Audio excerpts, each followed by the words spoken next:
الحمد لله وكفى والصلاة والسلام على سيد الأنبياء وعلى آله وأصحابه الأتقياء. أما بعد فأعوذ بالله من الشيطان الرجيم. بسم الله الرحمن الرحيم. إنا نحن نزلنا الذكر وإنا له لحافظون. سبحان ربك رب العزة عما يصفون وسلام على المرسلين والحمد لله رب العالمين. محترم مشایخ اعظام، علماء کرام او عام مسلمانان ورونو، مړو تاسې نن په کوم ځای کې سره راټول سوي او ناست یو. په دې ځای کې د قرآن عظیم الشان د عظمت په مناسبت باندې علماء کرام د خپل علم او د استعداد بیانونه مړو تاسې ته کوي. مسلمانان ورونو، بلا تمهید زه خپله خبره ډېره مختصروم. انسان الله تعالی جل شانه ته په ټولو مخلوقاتو کې محبوب مخلوق هغه انسانان دي. چونکه انسان چې د دنیا ته راغلی ده، انسان مسافر ده، د خپل کور طرف ته د انسان روح ده او روان ده. خو په لارو کې خامخا فرق شته. څوک په ډېرو اوږدو لارو باندې روان دي، تقریبا 1000 کاله په دې دنیا کې سفر کړی او بیا خپل کور ته رسېدلي. چا 1500 کاله، چا 100 کاله، تقریبا اوس لارې ډېرې مختصرې سولې، سفر کوي او روان دي د خپل کور طرف ته چې هغه آخرت ده. دغه انسان چې کله د دغې دنیا نه دی د کور طرف ته روان ده، مسافر ده او الله تعالی جل شانه ته ډېر محبوب ده. انسانان هم داسې دي چې کله هم د یو انسان د بل انسان سره مینه او محبت پیدا سي، کوشش دا کوي چې د خپل دوست دپاره دی جلب د منافعو او دفع د مضراتو کوي. یعنی دا معنا چې د خپل یار دپاره کوم شی ګټمن او فایدمند وي، هغه خپل یار ته ورکړي، او چې کوم شی د یار دپاره نقصان وي، ضرر وي، د هغه شی د خپل یار نه هغه رامنع کړي. الله رب العزت هم د انسانانو سره دا معامله کوي. انسان الله تعالی ته محبوب ده. اوس د جلب د منافعو دپاره، د ګټې او د فایدې د حاصلولو دپاره الله رب العزت د انسان ته ډېر اسباب هغه ورکړي چې انسان په هغه سره د ضرر د ځایو نه ځان رابچ کړي او د نفع ځایو ته ځان ورسوي. څه دي؟ انسان په دې لاره باندې روان د سفر کوي، دته دا درک نه لګېږي چې دا ځمکه هواره ده او که په دې ځمکه کې کډان دي. الله رب العزت د هغه دپاره دا سترګې ورکړې. په سترګو باندې انسان خالي صرف لیدل کولی شي. حواس خمسه لکه سترګې، لکه غوږونه، لکه خوله او لکه پزه او لکه قوای لامسه چې په بدن کې راویړه ده. انسان په دې سره مختلف قسم معلومات د په ژوند کې حاصلولی شي. خو کوم څه چې په سترګو باندې کوم معلومات دی حاصلولی شي، هغه بیا په غوږو باندې نشي حاصلولی. چې کوم څه د سترګو نه پاته شي، هغه غوږونه فایده ورته رسوي. چې کومه فایده غوږ نشي ورته رسولی، هغه قوی ذایقه ورته حاصلوي. او چې قوه ذایقه یې نشي ورته حاصلولی، لکه بوی، دا بیا په پزه باندې معلومولی شي. سوړ او ګرم، پوست او کلک، دا په قوی لامسه سره معلومولی شي. 15 حواس داسې دي چې فلاسفه د هغو قول کوي، لیکن علماء اسلام د هغه څخه انکار کوي چې کوم باطني شیان دي. اوس هغه شیان چې هغه په سترګو باندې نه معلومیږي، هغه څه چې هغه په غوږو باندې نه معلومیږي، په ژبه باندې نه معلومیږي، د الله تعالی جل شانه د هغه دپاره یو بل طاقت، یو بل قوت ورپسې هغه عقل ده. عقل کې د علماو اختلاف ده. امام اعظم امام ابو حنیفه رحمت الله تعالی علیه فرمایي چې عقل دا په دماغو کې پروت ده. امام شافعي رحمت الله تعالی علیه فرمایي چې عقل دا په زړه کې پروت ده. چونکه په موجوده عصر کې شرقي دنیا او غربي دنیا بلکې د اسلام په جامه کې دیني خلک ملحدین هغه دا قول کوي چې قرآن ته څه ضرورت ده، تعلیم او تعلم ته څه ضرورت ده، مدرسې ته څه ضرورت ده. ولې د موږ دپاره دا یو عقل دا کافي ده. په عقل سره موږ هغه د ګټې او د فایدې ځای ته ځان رسولی سو. په دې عقل سره موږ د نقصان او د ضرر د ځای نه ځان بچت کولی سو. لیکن داسې نه ده، دوی غلط دي. ولې یو انسان وي عاقل وي چې کله انسان په حالت د غصې کې سي بیا د عقل دا سلب سي. ولې دته ښه معلومې سي پلانی د پلاني زوی ده، لیکن دی ورته ای د خره زو، ای د سپي زو، ای د خنزیر زو. خو چې یو مخ د عقل نه خالي سي انسان ته بیا یې خره، انسان ته بیا یې خنزیره، انسان ته بیا یې سپیه. معلومه شوله دا خبره چې خالي صرف په عقل سره هم انسان خپل مقصد د الله تعالی رضا جنت ته ځان نشي رسولی. الله رب العزت دغه انسان چې په دنیا کې پیدا کو او دغه انسان ته حواس ورکړل، د دې حواسو د استعمال دپاره الله رب العزت په هر دور په هر قرن کې الله رب العزت د هغه دپاره یو قانون را لېږلی. لکه موږ تاسې یو خبره کوو، موږ الله رب العزت د انسانانو د اصلاح او د پوهې دپاره یو څلور کتابه را لېږلي دي. خو علامه لوسی فرمایي چې یو څلور کتابه نه دي بلکې یو 14 کتابه دي. ځکه د موږ د نحو یو کتاب ده تقریبا اوس بیا علما نه پېژني، شمه ورته یایي. په دې کې عوامل د نحو دي، هلته یې هم را نقل کړي دي چې موسی علیه السلام ته الله یو کتاب ورکړی تورات او د هغه سره 10 صحیفې وې. نو ټول یو 14 کتابه سو، 4 کتابه یو 14 صحیفې وې.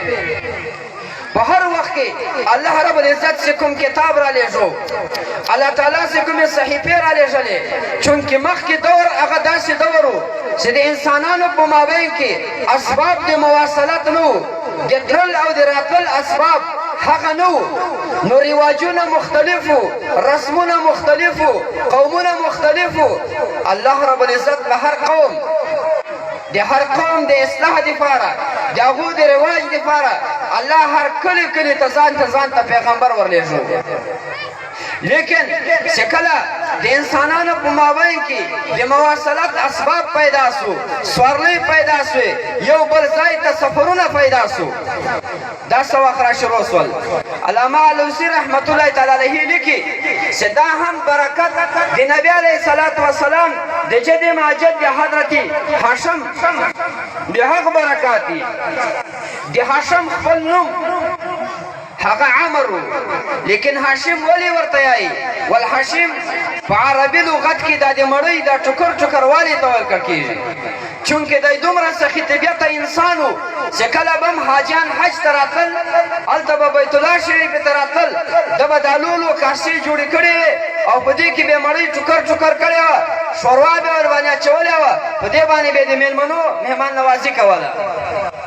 هاشم په دور کې دا نن چې موږ داسې سکورټي لرو، موږ محافظین لرو او د هغو دپاره د بیت المال نه تنخواوې مقررې دي، دا هم د هاشم عقل و. هاشم د قافلو یو بنیاد کېښود، د دې په تیمور نه به قافله روانه سوله او دا به تله ملتان ته، د ملتان نه به داسې پسې تله مخ ته په کراچۍ باندې. ولې هاشم عرب راټول کړل، عربو ته یې وویل چې موږ تاسې د غرو خلک یو، د موږ د تاسې زندګي دا ټوله په غره کې تېرېږي، داسې به وکړو د نورو ملکو سره به تجارت روان کړو، کاروبار به روان کړو. دغه مکه مکرمه دا به داسې ښار جوړ سي چې د دنیا ټولې میوې هغه به دلته موږ ته په مکه مکرمه کې هغه پیدا کېږي. دا قافلې چې به روانې سولې د هر ښار د هرې علاقې هغه میوهجات دا به ټول راتلل مکې مکرمې ته. غله را ولاړ سول، دا به قافلو ته په لار کې ودرېدل او د هغو نه به یې غلاوې کولې. هاشم را ولاړ سو، بیا یې مختلف قومونه را وغوښتل چې په دې قافلو په دې تجارت او په دې کاروبار کې د موږ او د تاسې د ټولو منفعت او ګټه ده. لهذا راځئ موږ به دا په ځان باندې لازمه کړو چې کله قافله په تیمور ته راله د په تیمور بعض خلک به د دې قافلې سره سکورټي وي دا به رسوي تر پروې پورې د پروې ول به یې داسې رسوي تر رمت پورې داسې حتی چې تر کومه ځایه پورې ځي. د هغو دپاره باقاعده خپل اجرت خپله تنخوا ده مقرره شوله د دغو قافلو حفاظت به یې کوو. خو چې کله دنیا ته نبی اکرم صلی الله علیه وسلم رالی اخیری پیغمبر رالی اسباب د مواصلت پیدا سو د انسانانو رواجونه سره ګډ شول د انسانانو عادات سره ګډ شول د انسانانو کاروبارونه سره ګډ شو. الله رب العزت داسې پیغمبر راولېږو او داسې کتاب یې ورکو چې په دې کتاب کې ټول قومونه را ګډ شول ټول زبانونه را ګډ شول ټول اصطلاحات را ګډ شول ټول عادات را ګډ شول. الله رب العزت چې پیغمبران را لېږلي مونږ تاسې یایو ځینې یایي 1,40,000 چې څوک دا یایي چې 1,40,000 پیغمبران دا سړی غلط ده او چې څوک دا یایي چې 2,80,000 پیغمبران دا سړی هم غلط ده. ولې ځکه علما بعض علما یایي چې د انبیاو تعداد هغه 1,40,000 ده. اوس کته دا خبره وکړه چې نه 1,40,000 نه بلکې 2,80,000 دي. نو لک کسان موږ یو میرزا غلام احمد د نبوت په دعوه باندې کافر بولو تر ولاړ شوې لک د نور داسې کسان راواخیستل چې هغه د خدای پیغمبران نه و تا په پیغمبري باندې ګډ کړل. او که بیا ته دا یایې چې پیغمبران د خدای هغه 1,40,000 دي او په حقیقت کې دوی ول 2,80,000 نو څوک چې د یوه پیغمبر نه انکار وکړي دا سړی کافر ده ته رالټېږې د لکو پیغمبرانو د انکار وکړو بلکې داسې به یایې چې د الله تعالی چې څومره انبیا دي په دې ټولو باندې د ما ایمان ده. یا پښتانه یایي 1,40,000 زیات کم پیغمبران د دغو د دین د ټولو ادیانو خلاصه الله رب العزت په دې قرآن عظیم الشان کې کېښودله. قرآن یو داسې جامع کتاب ده نن چې هر انسان خپل عادت زده کوي خپل رواج زده کوي خپل د کور زندگی زده کوي خپل د کلي زندگی زده کوي او د ښار او د علاقې زندگی زده کوي د الله رب العزت په دې قرآن عظیم الشان کې دا ورته بیان کړی ده. خو لیکن قرآن د الله بیا هغه کتاب ده چې الله تعالی د ده د حفاظت ضمانت هم الله په خپله واخیست.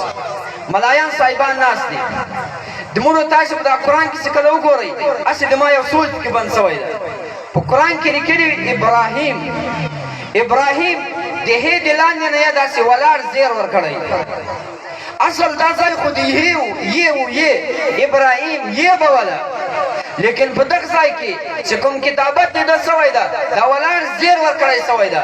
دومره جرأت یو قاري نشي کولی چې دا زیر دا کسره لرې کړي او په دغه ځای کې یې ورکړي. په قرآن کې حیات لیکل سوی ده حیات دا د یوې سترګې په یې باندې لیکلی ده.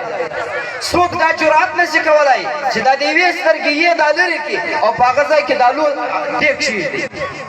زکات لیکل سوی ده دا یو د زکات دی څوک دا نشي بدلولی. دا د الله رب العزت هغه کتاب ده الله دغه کتاب هغه چاته ورکوي د هغه چا سینې ته یې ورچوي چې د چا د دغه کتاب سره مینه او محبت دي لکه دا 11 ماشومان څه ناست د دغو د قرآن سره مینه وه خوب یې پرې ایښی و ساړه و ګرم یې په ځان خپل کړي و د استاد سمیټ او چاپېړ یې په ځان برداشتولې او فکر و سوال یې کاوه لیکن د قرآن مینه او محبت ورسره و. الله رب العزت نن د دوی سینو ته هغه 6,666 آیاته قرآن هغه الله رب العزت دغو سینو ته هغه ور واچوه. مسلمانانو ورو مدارسو ته ضرورت شته د عقل چې کله دا سلب چې ولاړ شي بیا انسان د انسان او د خره فرق نشي کولی. الله رب العزت په انسانانو باندې ورحمېدو دغه انسانانو ته یې باقاعده یو کتاب راولېږو چې قرآن عظیم الشان ده چې دا کتاب تا ته مخ ته پروت وي په حالت د غصې کې هم وي په حالت د نه غصې کې هم وي په سفر کې هم در سره وي په حاضر کې هم در سره وي چې کله دې هم د الله یو حکم ته هم ضرورت و قرآن اړه خپله مسله کې غواړه. خو مسلمانانو دغه مدرسه نبی علیه الصلاة والسلام جوړه کړله. نبی علیه الصلاة والسلام په دې مدرسه کې د 1,40,000 طالبانو د هغو خدمت کې وکړ او هغه یې پکې وروزل. علامه زخمشري یایي چې نه 1,40,000 نه بلکې 1,40,000 صحابه کرام دا نبی علیه الصلاة والسلام د دې دین د دې اسلام د دې تعلیم ورکړو دا دوی ته ور زده کړو. صحابه کرام راولاړ شول په خپل وخت کې 4,00,000 شاګردان دا تیار کړل تابعین ورته یایي. په تابعینو کې بیا فقها پیدا کړل په فقهاو کې بیا داسې فقها پیدا کړل فقها ډېرو لیکن څلور مذهب ولې دي دا د الله یو خپل شان ده ملایان ډېر وي د موږ په پتې موړ کې تقریبا 300 خو مفتیان ګرځي خو لیکن په 300 مفتیانو کې به لږ مفتیان داسې وي چې هغه به درس کوي دا نور مفتیان ټول دغسې ګرځي. الله رب العزت د چا نه د دین کار اخلي د چا نه د دین کار په دغه طریقه باندې نه اخلي درس و تدریس. خو په دې ټولو تابعینو کې چې الله تعالی جل شانه د دین خدمت ورنه واخیست او په پراخه پیمانه یې دین واخیست هغه دا 4 امامان په دغه 4 ائمو کې بیا هغه د ټولو ائمو تاج سیدنا امام اعظم امام ابو حنیفه رحمت الله تعالی علیه چې دا ټیم د مسلمانانو درې حصې امت دا احناف دي د امام صاحب په مذهب باندې دي دا یوه حصه د امت په دې کې بیا دا نور مذاهب دا ټول ګډ دي. مسلمانانو ورو دې مدرسې ته د سړی په کم نظر باندې نه ګوري دا 11 ماشومان چې دلته ناست دي دا به بیا د وخت سره الله رب العزت د بعضو نه لوی لوی علما جوړ کړي د چا نه به مفسرین جوړ کړي د چا نه به محدثین جوړ کړي د چا نه به فقها جوړ کړي د چا نه به مجاهدین جوړ کړي د چا نه به صوفیه کرام جوړ کړي څوک به د امر بالمعروف په هغه کار کې خدای تعالی جل شانه لګیا کړي چې تر کومه وخته پورې دوی لګیایي د مو د تاري دوی سره مینه الله تعالی به موږ تاسو ته اجر او ثواب الله تعالی راکړي. خالص صرف یو مطالبه زه خپل د مدرسې چشتان یم لږ د مدرسو په محتممانو په حال باندې رحم وکړو. دا محتمم شپه او ورځ سوال او فکر دا کوي په یو بل در باندې ګرځي کور ته یې نه وړي ښځې ته یې نه وړي بچیانو ته یې نه وړي بېرته یې نیمه د تا په بچیانو باندې خرچ کوي. خو که ما ورته راولاړ شو اوس مې په مدرسه کې چای کاوه ورته ومې کتل تقریبا موږ دلته په پردو مدرسو کې استادانو د قاري ابرار ساده مدرسه وه د هغه وخته چې دغې علاقې ته دا حافظان دې ورکوي لیکن عروج نسته ترقي نسته تر اوسه پورې په دې کې نوی تعمیر نه ده سوی. معلومه شوله چې دا خلک خالق خپله فایده جنې اخلي بچیان ورباندې حافظان کوي لیکن نور د قاري ابرار صاحب د هغه معاونت نه کوي په مال سره. موږ تاسو څخه راولاړ شو په اخلاص باندې په مینه او په محبت باندې د دې مدرسې سره موږ مالي معاونت روان کړو. نو سږ کال 11 دی انشاءالله را روان کال ته به د 11 په ځای باندې 22 کسان بیا دلته حافظان قرآن الله تعالی جل شانه دی دا مدرسه الی یوم القیامه په دین په تقوا باندې آباده ولري د هغې چې څومره استادان دي معاونین دي الله تعالی جل شانه د هغو ټولو ته خپله رضا نصیب کړي. الله دې په دې خبره باندې موږ تاسو ټولو د عمل کولو توفیق را نصیب کړي. وما علی الا البلاغ.